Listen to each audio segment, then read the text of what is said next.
um, Scooper on Twitter. He or she is called My Time to Shine, and they are basically from Reddit, and they leaked a lot of stuff from No Way Home and Loki and other stuff very accurately, down to literally dialogue. Um, so there is some, accuracy rate for this Scooper, and recently they've been started doing DC stuff, which none of it has been proven yet, but we'll have to wait and see on that. Marvel stuff has been proven because those movies and shows came out, but DC nothing has come out yet for them to be proven, so we'll have to wait and see. But so with that disclaimer, they say that Flash movie will bring back Zod to the DCEU. He is alive now. This is something that was already confirmed from. Oh, we lost Rokan. Rokan, are you there? Yeah, I'm just heading to the restroom real quick. Oh, okay. Okay. Um. So yeah, basically they hold on. Sorry. Yeah, it was. So Want me to go? Or you? Go ahead. yeah, basically basically we knew that Zod is coming back and Faora is coming back. It was already confirmed for the movie. But the thing is, um, he's saying that Zod will be alive back in the DCU. It's not a flashback or an alternate Zod for Supergirl. It's not a thing like that. And that's kind of interesting because I didn't think that they would actually bring back Zod in the DCU. I thought that they would just have two theories were that one of which was it will either be a flashback scene or it would be a scene with Supergirl on an alternate timeline where she's fighting Zod and Faora instead of Superman. Um, Ben in the chat, hey Ben, he says so unprofessional. Yeah, man, I don't know, just Roku just quit on us. But yeah. So yeah, that's what I was theorizing about Zod. But now this person says that he's actually back in the DCU alive. So resetting the timeline or shifting the timeline actually brings Zod back. And Zod is probably gonna be in a Supergirl movie or something. That fascinates me because Zod is still to this day the best, if not one of the best, DCU villains, and I really liked his performance. And obviously, he's a great actor. So this is good news, and I would be interested to see where this goes. What do you think, Mar? Yeah. Look, General Zod died in such controversial fashion in Man of Steel, where his neck was snapped by Superman for a pretty good reason. He was going to Oh kill no! How everybody. dare he save He's going. Earth? Yeah. He killed. He was going to kill everybody, and he even said that to Superman. So Superman had no choice. And even Henry Cavill has said that he wants to explore that further with his Superman, that he can never kill again. That hurt him. It still bothers him and stuff like that. So, look, him coming back into the DCU, would it take away from his debt in Man of Steel? In a way, yeah, yes, and it will take away kind of away some of the kind of like Batman v Superman, Man of Steel, and Zack Snyder's Justice League for me were one continuous story where it had stakes. Anything could happen. Characters could die. Characters could get hurt. Innocent people could die, and that happened, especially at the end of Man of Steel with the fight with Zod. People died, and Ben Affleck's Batman. That's why his motivation is to kill Superman, because of all the innocent people that died. And it would take away that a little bit for me. But since it's a new timeline, you're going to have General Zod and Fiora maybe in the Supergirl movie, and I'd be intrigued to see how it works. I think that General Zod, played by Michael Shannon, was one of the best villains of all time in any comic book movie. So to see him get another crack at it would be amazing. We've seen what William Dafoe could do as Green Goblin a second time around, and it was fantastic. And arguably the best part of the movie because his acting was insane. He was terrifying. So if General Zod could come back, and there's no doubt that Michael Shannon could pull it off, it would just take away a little bit of the Man of Steel ending for me, because it was so, oh my god, wow, it actually had stakes to it. It actually had consequences. And Superman's actions had consequences because we got to see that in Batman v Superman with the trial and the media and the politics of it all. So I would be intrigued to see how Supergirl deals with this. But it's Supergirl having her own movie. Shouldn't they have a new villain for her to kind of showcase how powerful she is or how innocent she is, instead of refighting a villain from Henry Cavill's movie who's not around anymore?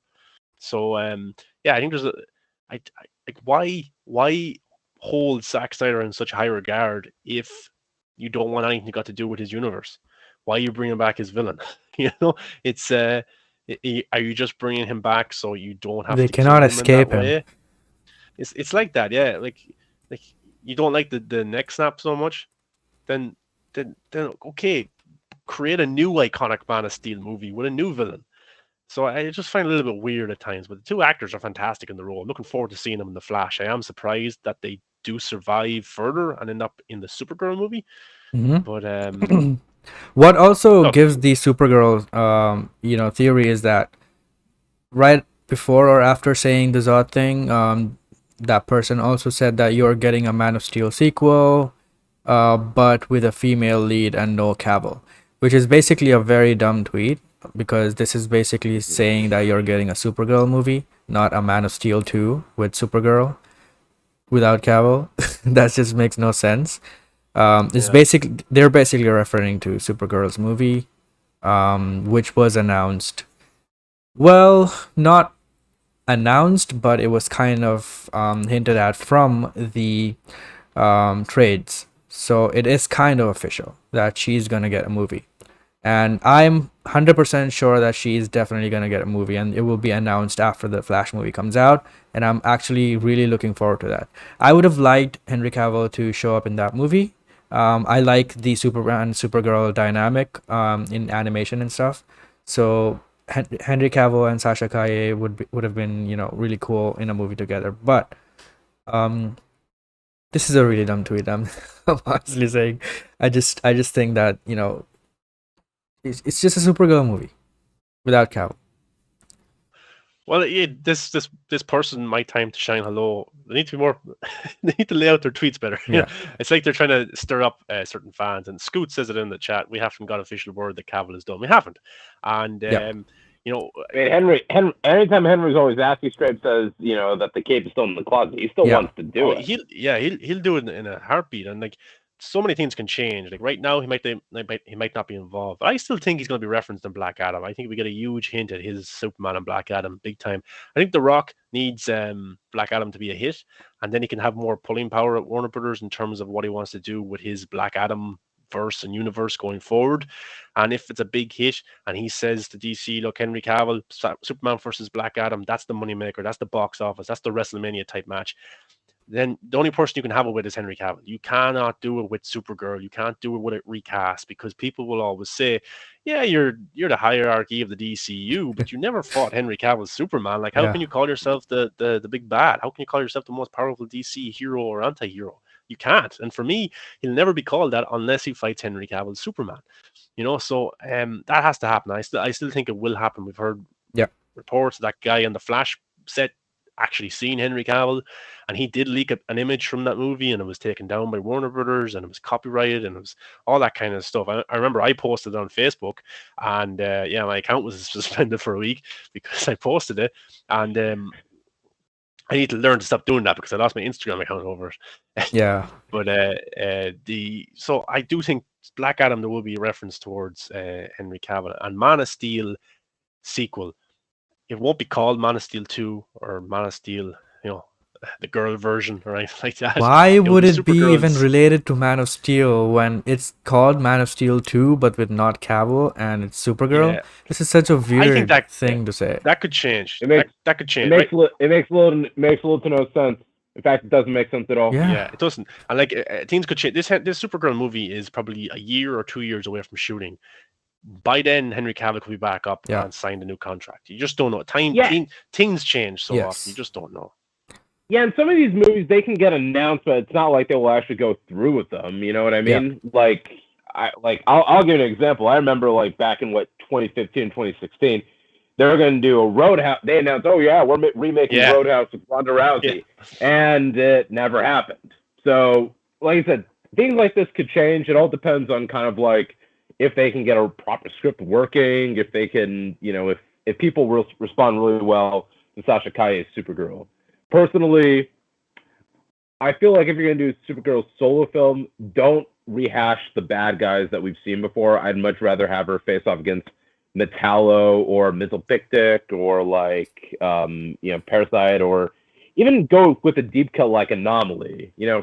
People like that. I don't see why you have to just kind of like do Zod again, because in every Superman incarnation, it's always been either Lex or Zod, Lex or Zod, and I'd like for them to maybe they are doing Brainiac or something. Oh, give us Toyman instead. I actually think Toyman would work well for this continuity now. Do you know what's Warner Bros. Have to be careful as well if they do decide to do this, because Suicide Squad came out back in 2016, huge hit, and the marketing for that film was like anything I've ever seen. It was so good. The marketing was brilliant. You had Ben Affleck's Batman. A lot of people love that movie. Only fans get riled up about it. I don't care what anybody says. That film was a cultural hit with people, because Halloween costumes were Jared Leto's Joker and Harley Quinn. The theater. I worked at a Spencer's the summer after it came out. We were rated with nothing but Suicide Squad material. Yeah. And people say the reason the Suicide Squad with James Gunn failed so hard was because of the first Suicide Squad being so bad. I don't agree with that whatsoever, because the sequel to that movie didn't have what made the first one so successful. Will Smith, The Flash, Jared Leto, word of mouth for The Flash. I heard people talking about The Flash is in Suicide Squad. Like, and the people were huge fans of the CW show at that time.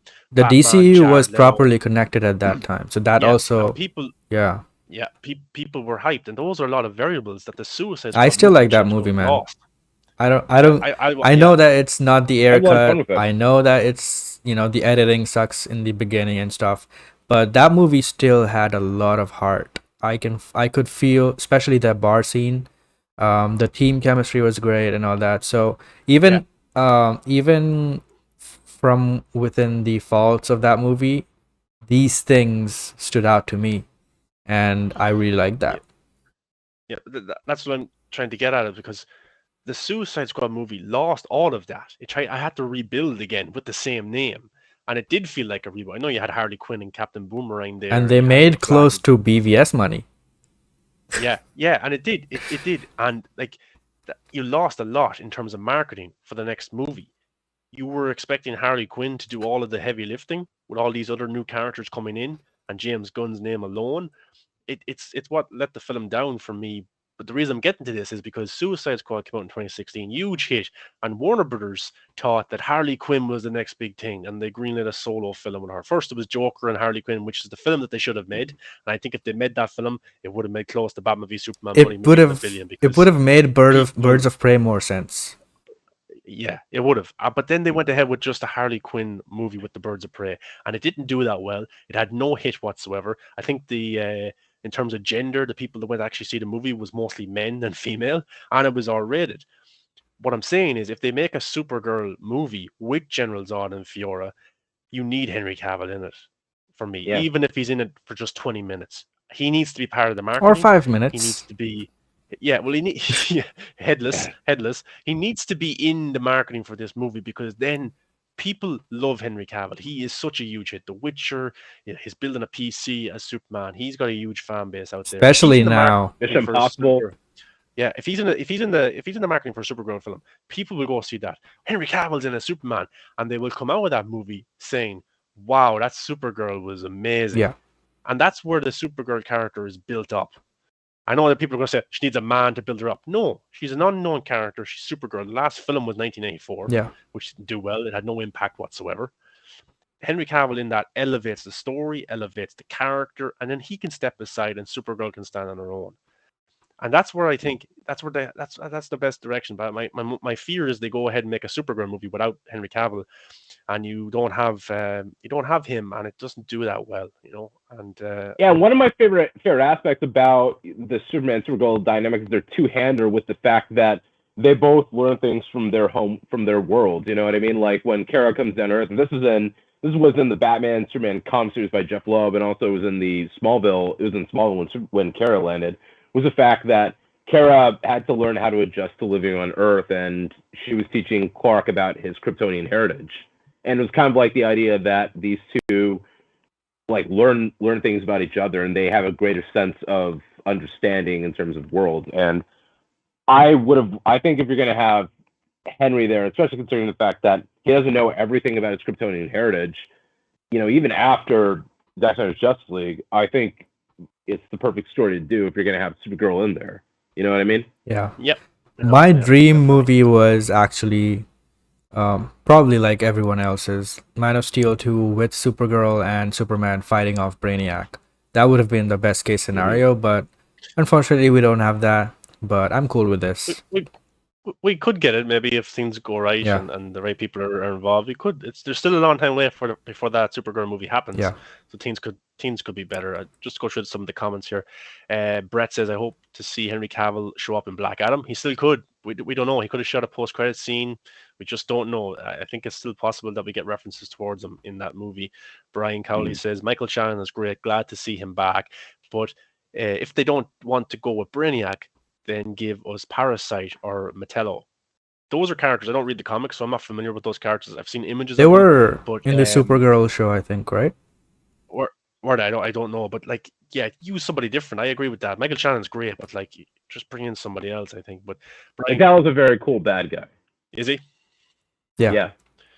So try somebody new. We've seen General Zod. I want to see someone different have a go at it. Brett goes, The Rock knows what fans want. If anyone can get Henry back, it's him. Yeah, I agree big time as well. He listens to the fans. He understands that. And Henry imagine Walter Amada telling him, "Oh no, we cannot get Henry because blah blah blah." The Rock will be like, "Seriously?" You remember how in Endgame, Tony and Bruce Banner are talking, and Bruce is like, "We gotta get Cap," and Tony is like, "We're not on speaking terms," and Bruce is like, "Speaking terms? What are we, a boy band? Just call him, get him back," Yeah, or The Rock could be like WWE, like, so Walter, what do you think? And then Walter could start talking. It doesn't matter what you think. That's what the Rock used to do in WWE. So I'd love to see that. We have other comments here from Brian goes, I wonder if 7 Bucks Productions is being overprotective of their talent. Henry, well, 7 Bucks Production is involved with Black Adam, and they're involved with Shazam too. So his production team's involved, so maybe they could get Henry in. We just don't know what's going on behind the scenes. The Rock if you've seen Hobbs and Shaw, if you've seen Jumanji, The Rock loves having surprises for the fans. Yeah. Big time. Like, nobody knew, spoilers, in Hobbs and Shaw that Kevin Hart and Ryan Reynolds were in it. And they were. And it was great surprises. And I got huge kicks, a huge kick out of it in the theater with people. They just, oh my God, it was so funny. So I wouldn't be surprised if Black Adam has some cameos as well. Brian goes, go way back into the DC archives and use Ultra Humanite in Supergirl. It will be a gun formula like Guardians of the Galaxy. Take an unknown character and bring it back. Yeah, I think that would be, yeah. I'd just love to see a different villain, to be honest with you. But Henry has to be enough for me for it to work. Scoot says Suicide Squad was a box office hit, but was torn to shreds in reception. It was, but that movie doesn't make that money unless people are repeat viewings. Yeah. Same with the Transformer movies; those films weren't really well received either, but they made billions. Yeah, and like Suicide Squad made a lot of money. The general audience doesn't really care about the editing being bad, or they wouldn't. Yeah, like the reason I think they liked it so much was because it was a music video. Yeah, it was just music, playing all the time. And bright colors, music video. Not to mention, you got a good looking Joker and a good looking Harley Quinn in there. That was a big thing at the time. That really was. People look. I remember seeing them out of edits on YouTube and on Facebook of like Jared Leto's Joker and Harley Quinn, like their toxic love relationship. So people liked it, and I think a movie would have did really well with those two, big time. But Mhm. yeah, it just didn't happen. Tony goes, agreed. That have been much better. Yes, KC. Lex with the power suit. Parasite was in Man of Tomorrow animated movie. Yes, yes, Right. and came out recently. Very similar to those. Yes, now I remember. Yes, that Yeah. Man of Tomorrow film. I liked that. The animation style was a little bit weird compared to the other DC movies. Yeah, but Parasite was cool. The third act of that film was pretty cool. Parasite would be something different. That's a big kind of villain to have as well. So you would need help with Supergirl and Superman together. Yeah.